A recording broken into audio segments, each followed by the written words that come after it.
We're going to be taking a look today at the Irukandji, which is a dive watch from MaS Watches, MAS Watches, which stands for Matthew and Son. And the founder, Matthew Francis, it's kind of a cool story. He's in Australia, and he and his son, who's not quite old enough to run a business yet, it's kind of cool. They're both into watches, and they kind of worked on this design together. So obviously, he's doing this to honor his son, which I just think it's a cool story. But the watch is obviously a new one. It's out on Kickstarter right now. Recently, it met its funding goal, and it's still plenty of time left if you want to jump on board. So do check it out if this is of interest to you. And the company is totally new. This is their very first release, and they only started working on it this year, 2019. So I'm super impressed that they're already bringing it to market so quickly. That's definitely an interesting situation. Normally, microbrands will take quite some time before doing so. And this watch has some unusual features that might not be obvious, as well as the obvious features you can see. We'll talk about the colors first. So this is a delicious Sunburst Blue, really nice radiating rays. You can see that it's kind of a little bit dish or bowl shaped, and that puts some curvature in the rays here. I'm indoor lighting, but you can imagine this outdoors in the sun, it'll be even better. So definitely a very playful, light, summer fun watch to wear, I think. And there's two other colors in the series, which unfortunately I don't have. One is this one is the Sunburst Blue. There's a Sunburst Pink, and they have interesting names like Reef Blue, Stinger Pink, and then the third color is Deadly Black. So the pink will come with a pink and white two-part NATO strap like this one. And then the black will come with a two-part NATO strap, also black and white. And then you get a choice of one of 4 different straps to pick for it. And they've just provided me with a couple of rubber dive straps here, which I'll look at in a few seconds.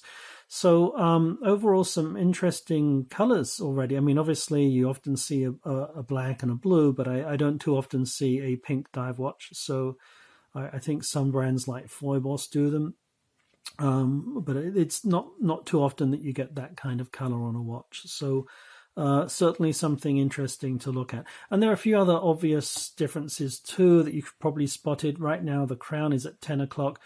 I'm actually left-handed, which means I wear the watch on my right hand. So, putting it on, as you can see, most typically the crown is over the right side. It's very hard to get to and tinker with. My hand gets in the way. I want to read what I'm doing. This I can actually reach over and play with quite nicely. So having a crown at 10 o'clock is just perfect for left-handed people like me. But if you want the crown in a more traditional position, you also have the option on the Kickstarter campaign of getting the crown at 4 o'clock, which is the opposite side here. I have tested this watch quite extensively over the last few days, and I was wondering, if the crown's over here, what happens about the change to midnight, because you've got a date window at 3 o'clock here? Well, I'm happy to announce that as the minute hand comes up to the top of the hour here, then basically it flips over at just the right spot, exactly where you'd expect it to go. So very nice touch that they've actually got that perfectly right for a 10 o'clock position. So you have a choice, 10 o'clock for us left-handers or 4 o'clock for right-handers, or maybe if you are a right-handed person, having your watch here so the crown doesn't dig into your wrist at all could actually be a nice feature. That's one of the advantages I've had of, even though it's hard to reach, I've never had a crown issue wearing my watches on my right hand. So something to consider, an unusual position for sure on the crown. Other features that I really like about this watch: the case back on some watches of this and this price point. I'll get into the prices in a few seconds. It's actually an extremely good value, so I was happy to see the prices on Kickstarter. And the case back on this is not just laser etched; it's actually properly stamped.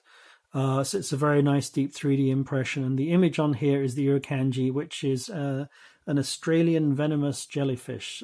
So obviously that's a good pick for the business as they're based in Australia.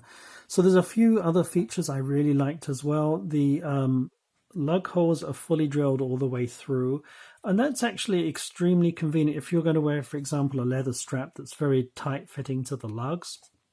You don't want to get a tool in between the lugs and the strap and try and work that in there to pop that strap off, because you might compress the ends of the strap and make it a little bit loose, or you might even fray it. You could also potentially end up scratching the lugs. It's a little bit harder to do. These are obviously quick release pins on the Nato straps, but the dive straps we get are not quick release. But you don't have to worry about putting a tool through between the gap, because you can literally, depending what tool you have, you can either get it separately or with the tool. This is obviously a normal end to change the strap on a spring bar tool. This other end, and this particular tool we sell in the Microbrand store, you can literally just push in here and out comes the strap. Extremely easy, no scratches, no fuss, makes it a lot easier for taking out a strap. So definitely a nice plus to have that. Obviously, he's put a lot of thought into the design. He's also focused on the sunburst. The indices are nice, they're quite well painted. But he hasn't put an outer track there on the actual dial itself. The track is on the minute track is actually on the slightly sloped chapter ring that you can see here on the inside. So basically it doesn't interfere with the view of the sunburst, but if you're wearing your watch, you tend to look at it at a slight angle. You can easily see the time and count the seconds whenever you need to, just by turning the watch very slightly on your wrist. So some interesting features there. But probably the most interesting feature of all, which is why some people I think are really going to like this, and full disclosure, it didn't work for me for my wrist size, but a lot of you are going to like this because it's supposedly a 42mm watch here towards the base, and it kind of gets thinner as it slopes up. Which you can probably see in a slight profile here, but and it's supposed to be 39.5mm at the bezel. So I actually measured that, and it's less. It's 41.5mm at the widest point around diameter on the case, and it goes up to the base of the bezel is, I've got like 39.2, but it even gets thinner as you go higher up. So I would say at the top it's more like a 39mm bezel. And at the watch itself, the case is 41.5mm. So not the 42 claimed for sure. And you can actually see this. I'm wearing a 42mm watch on my wrist that has a Nato strap just for comparison purposes only. And you can see this is noticeably smaller. So that brings up 2 points. One is this would not be a good watch if you have large wrists. I have exactly medium-sized man's wrist, 7.5 inches, 19 centimeters. A 42 looks absolutely great on me. That's the minimum size I tend to wear. A diver style we're talking about. Obviously, if it's a dress watch, you can wear smaller. But to wear this on my wrist, when I will be putting it on in a minute, it looks a little small to me when I go out. Maybe I'm used to the larger size. So for me, this didn't work personally as a personal taste. But for folks who have a smaller wrist, men who have smaller wrists, this will be a super good diver. It's also fairly unisex if you're a lady who likes to wear nice mechanical watches and you've got a fairly large or medium-sized ladies' wrist. This will work for you too. The lug-to-lug length is only 46mm, which is pretty good. These are actually very short lugs. This probably brings me on to my first negative, and it's a minor negative. The lug distance between the lug pins and the case is really short. So that works very well with a thin NATO strap. And it works well with these rubber straps that they provide that have very thin ends. You can see how thin that end is from the top of the pin to the end of the strap. If you're going to want to put this on a nice thick, maybe a vintage leather strap or something, you may have trouble with the top of the strap here rubbing against the case, possibly. It doesn't mean it's a showstopper. It just means you're going to have to pick your straps with care.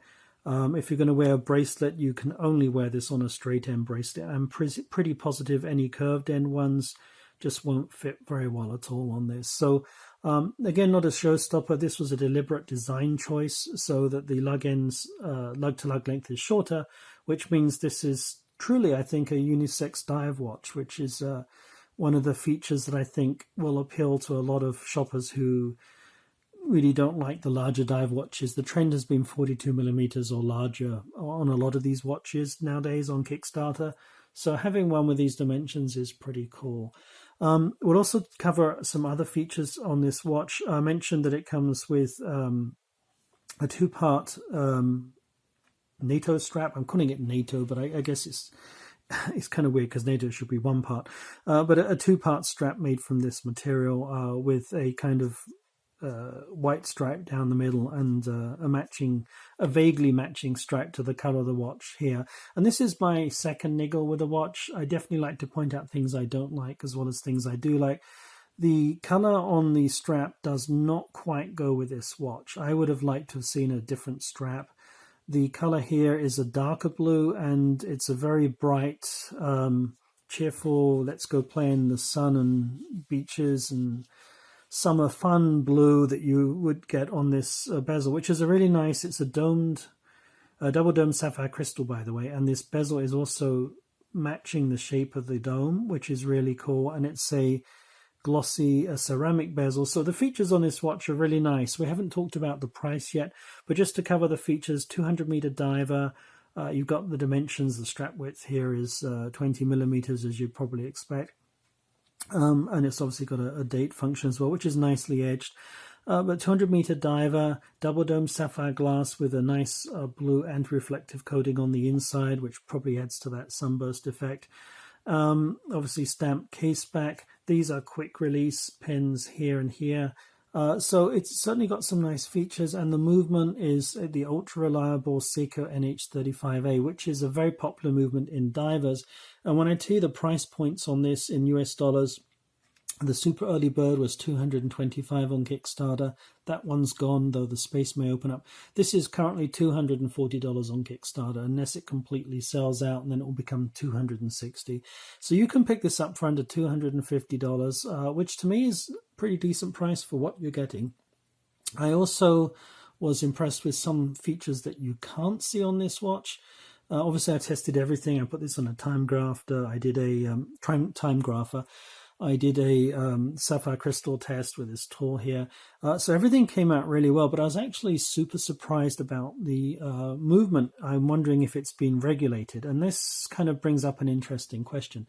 So this watch, when I put it on the time grapher in the dial-up position, its accuracy was 0 seconds per day, which is just like absolutely perfect. The amplitude was spot on exactly 300 degrees, which kind of surprised me with the Seiko. And then the beat error was 0.0 milliseconds, perfect as well. So somebody's done an amazing job regulating this watch, most likely. It could just be a random luck of the draw, but I doubt that, because even though Seikos are very reliable, you're typically going to get them no more accurate than, 10 seconds a day, and it could be up to 20 seconds per day. It just depends on the watch if you just get it straight from the factory and get it installed. So this brings up an interesting question for me. In the campaign, Matthew actually stated that they're going to test every watch individually and run it and look at it before it ships out. So I'm wondering, do they have a time grapher? Is he used to regulating watches? Some people do that as a hobby before they actually get into doing a business. If so, Matthew, if you watch this video, please let us know in the comments, because I'm really keen to find out if you are regulating every watch before it goes out. Should have said in the campaign, because that's just awesome. Or maybe this one's just taken a special care because it's a prototype watch and or demo. It's one you've worked on yourself. So kind of curious about that. Could just be random luck of the draw, but I'm kind of feeling hopeful about that. The fact that they're testing every watch individually before shipping it, that's nice. We do that at the Microbrand store too. Oh, by the way, for disclosure, we're not carrying this watch in the store. I have no kind of affiliation with Matthew's business. I'm not being paid to do this review. I'm not being compensated in any way, and he definitely wants this watch back when I'm done. So this is a truly unbiased review with no skin in the game. And I just like to do reviews for new startups if I can help them out. And I always give honest, candid reviews. So I point out what I do like and don't like with every watch. There's no perfect watch out there. It doesn't matter what it is. There's going to be something that's not great with it. So on the whole, for a first watch, I'm super impressed. They came up with this pretty quickly. It's a cheerful, fun diver. It's unisex. It's the crown at 10 o'clock position is certainly an unusual feature, or the option to have that at 4 o'clock. So I definitely find this is an interesting watch that some people are going to like. I should go over some other features that are not on this prototype, and I've got a list here. I want to make sure I don't miss anything out. So on this prototype, there's a few differences compared to what we're going to be seeing in production, and it's mostly to do with Loom, though we'll talk about the second hand. So the second hand here on the counterbalance part, which is the bit with the loomed circle, from there to the center of the watch, it's actually a blue color. It might be a little bit hard to pick up on the screen here. And the other end of the watch is stainless, so the long needle hand is stainless. So I've been told the painting stops halfway, and then the production model will have the entire circle painted. So I'm not sure what that means, but possibly that means the entire second hand is going to be blue. I actually hope it stays stainless because it would match the other hands on here, will be easier to read, particularly on the blue dial here. So that's a little bit of an open question, but I'm sure whatever they're going to do is going to be an improvement compared to kind of half and half that you have at the moment. The Loom is the other thing that they brought up, and they said that I can put up a Loom shot. I'll turn the light off in a few minutes and get my UV torch out just to light this up a little bit. But really this is a prototype. They said they're experimenting with the Loom, so the colors are wrong and it's not as strong as it should be. And then you'll see when I put this under the light that the hands are blue, which are going to be BGW9, that's Swiss Super-Luminova. And right now the indices and the bezel are more of a green color, which is a little bit stronger. My understanding is that in production everything's going to be BGW9.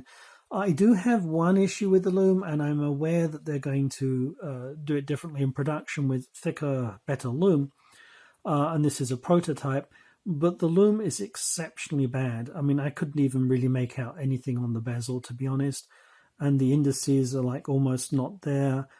Very hard to see the dot on the hand. On the second hand, but the hour and minute hand were okay. Now, yes, they are going to improve that, but I guess my issue is, sometimes when you get a prototype, you need to go back and do 2 or 3 prototypes until you get the final one that's just about there, and then you launch your campaign, and then maybe people are making some suggestions, reviewers, that kind of a thing, and you add in a few extra changes. So normally you get a prototype to the stage where it's actually a decent watch before you move to production, because you don't otherwise know if your production facility is going to be able to produce really good quality Loom, for example, in terms of how many layers they actually apply until you actually see a sample of that. So I'm hoping, I don't think that's going to affect the campaign in any way in terms of are you going to get a well-loomed watch or not. I'm sure they're going to address that. However, that might add some delay because I'm sure they're going to have to get more prototypes before they go to production. And the timeline on this campaign is your typical, you'll get it in about 3 months, which is a little unfair to backers in terms of what normally happens. Almost every Kickstarter campaign that's a watch tends to get delayed because these are small production runs and the factories have bigger projects that come in and they prioritize those. So these kind of get shunted off and get delayed. Not the fault of the Microbrand, you'll get your watch eventually. But if you have to have this extra step of yet more prototypes, I wonder whether the timeline is a little bit aggressive here. So if you're expecting to see the watches delivered by late October and they're getting them in September, I'm wondering, after the production run, I'm thinking that it possibly could run a little bit later in the year, but that shouldn't be a surprise for anyone, and it's just part and parcel of getting these really good prices on pre-order compared to the retail pricing. The retail pricing on this, by the way, I'm giving this in US dollars because it's listed in Australian dollars. It comes out at current exchange rates at $322 retail. So even a retail price is actually pretty decent. You can get other watches at that price or slightly less with similar features. But this will be the one for you if you're looking for this particular size and you want a nice cheerful diver, because definitely it's a fun diver and it's a super strong, interesting sunburst with a lot of curvature to it. So I really like this watch. Definitely give it a thumbs up from me. If you have any questions, please put them in the comments and I'll be more than happy to address them. I'm going to pause this video really briefly so I get this on my wrist, and then I'm going to pause it again, switch straps, and you can see. And then I'll pause it a third time and give you a loom shot right at the end, and then we're done. So this is the Irukandji from MaS Watches. Okay, we're back. A wrist shot. So my wrist size 7.5 inches. I've got this on tight. I normally wear them a little bit looser. That's deliberately, I'll explain in a second. So obviously it fits, but I feel it's a little small for me on my wrist personally. But you may like that, and if you have a smaller wrist, definitely not a problem. One other feature I want to point out, which I noticed through wearing it, Nato straps you can normally tuck around and tuck in. So I would have to move this back here and fold this over. But this style of strap with this single keeper without the hardware, it tends to stick up a little bit here if you don't do that. And if somebody has a smaller wrist, I'm sure they'll wear it even tighter than me. But I have a question, if this is a small watch that's designed for a small wrist, I'm wearing this fairly tight, not super tight, but reasonably tight. I'm in the second to tightest hole. So if somebody has a significantly smaller wrist than me, such as a lady diver, then you probably need holes here rather than where they are down here.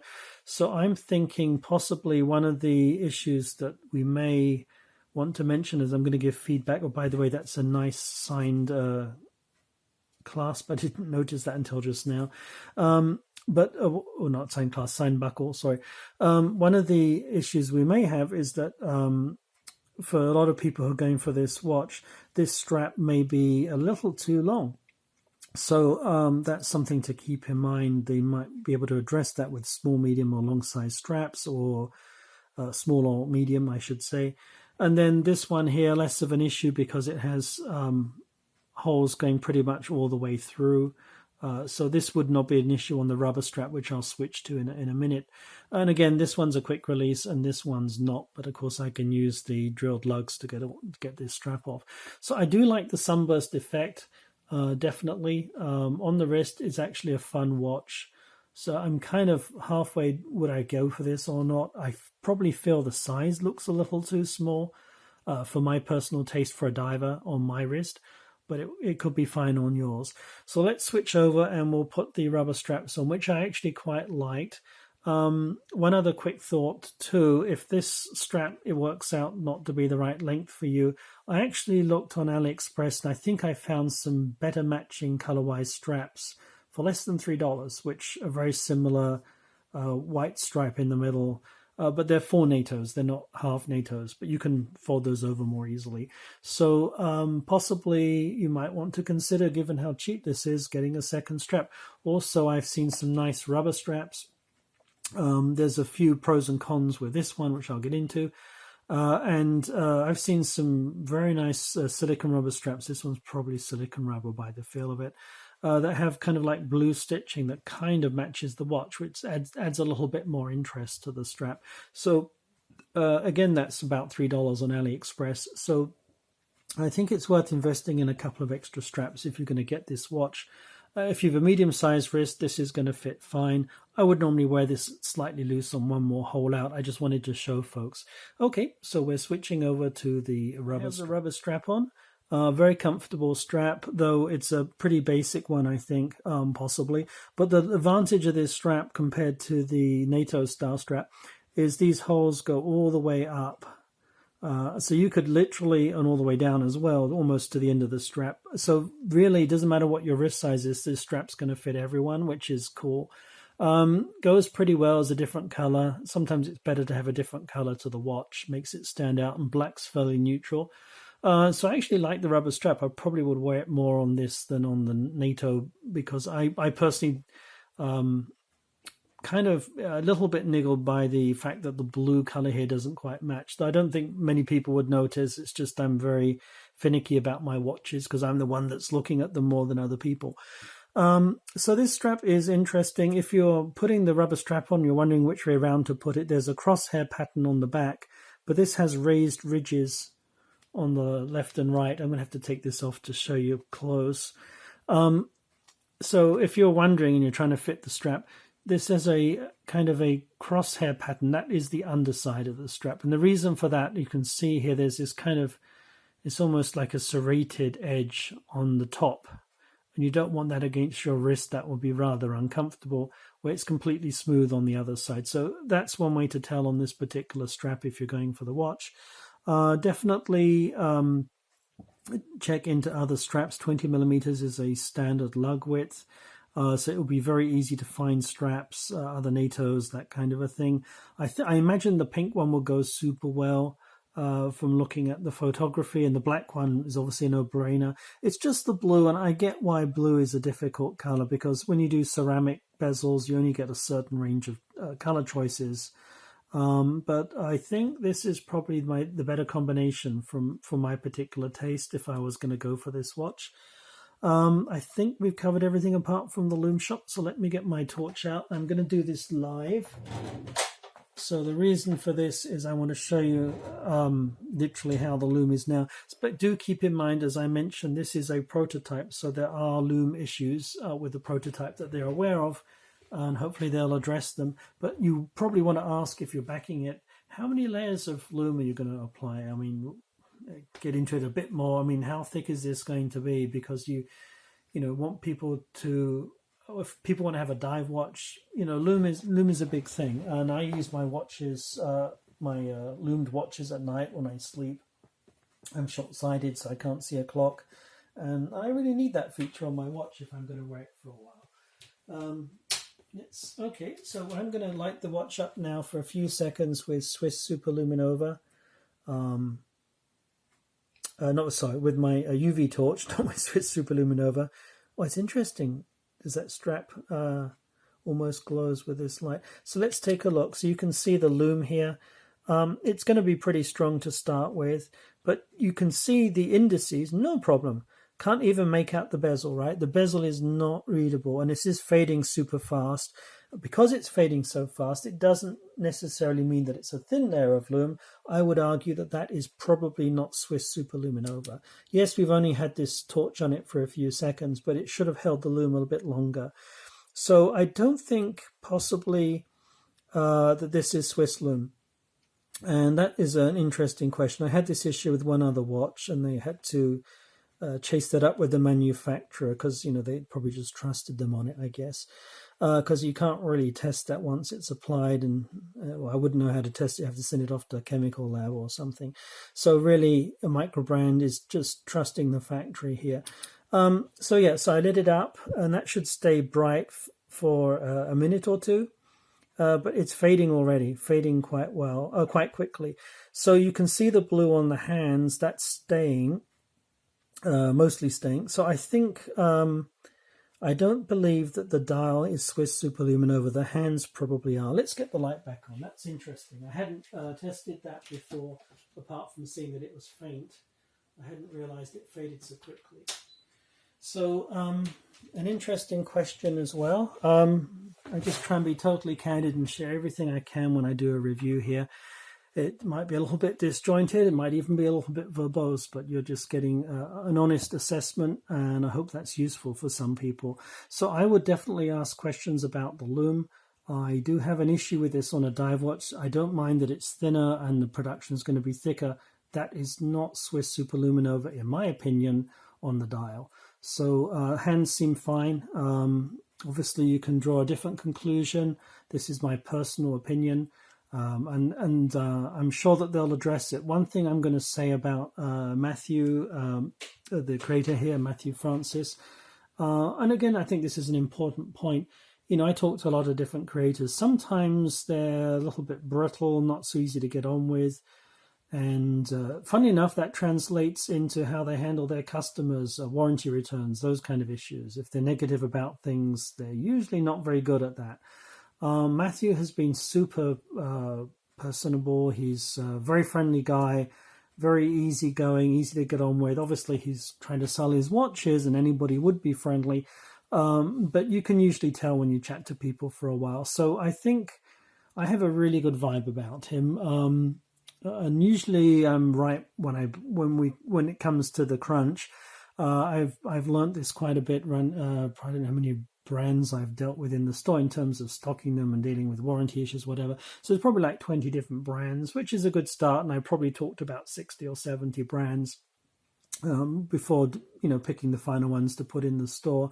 So in terms of, how Matthew fits into the scale of things, in terms of being approachable, friendly, helpful, right at the top. So I have a good vibe that he's going to address this issue, but I definitely have an issue with the Loom, and I don't believe it's Swiss Super-Luminova on the dial. Apart from that, this is an awesome watch. That is one issue I think should be addressed. That will be a showstopper for me if that doesn't change.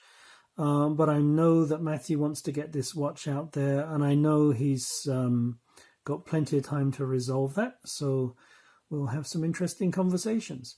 Again, if you have any questions, just put them in the comments, and I'll be more than happy to address them. Thanks a lot. Take care.